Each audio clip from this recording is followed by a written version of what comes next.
London. Michel Barnier, the EU's chief Brexit negotiator, has reportedly told senior European political and business figures in recent weeks that Brexit will be long, painful, not pleasant, and costly for Britain. Barnier has claimed in meetings with politicians, businesses, and private citizen groups that the UK government's proposals are highly unrealistic, and that a free trade agreement will take much longer than the 2 years allowed by Article 50 notifications to negotiate, according to Politico. Barnier has also said in explicit terms that the UK government's reluctance to address the issue of its financial obligations, commonly known as the divorce bill, was jeopardizing UK-EU relations.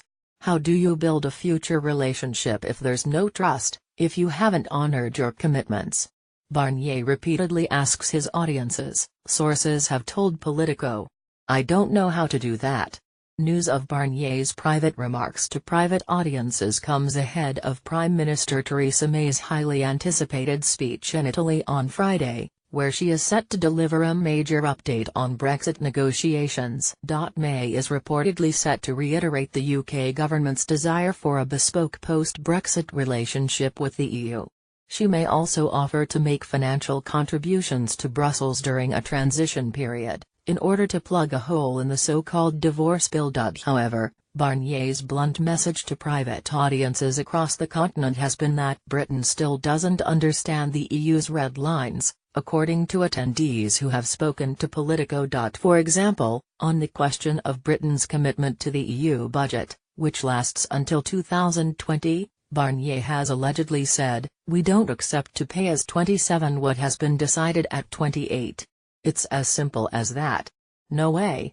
He has also warned that Britain will not be able to cherry-pick from existing relationships the EU has with countries like Norway and Turkey. "We are not going to mix up models," he has reportedly claimed. But each model is available.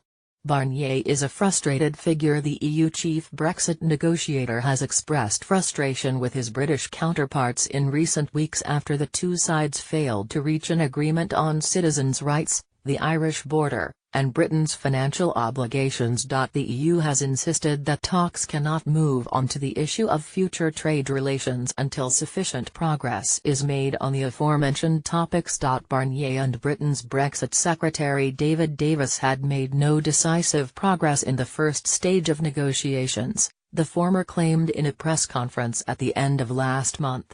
"We're quite far from being able to say sufficient progress has taken place." Tension between the pair appeared to reach a new high following the most recent round of talks. Barnier described the UK government's demands as simply impossible, while Davis said talks had exposed the EU as being less flexible and pragmatic than Britain.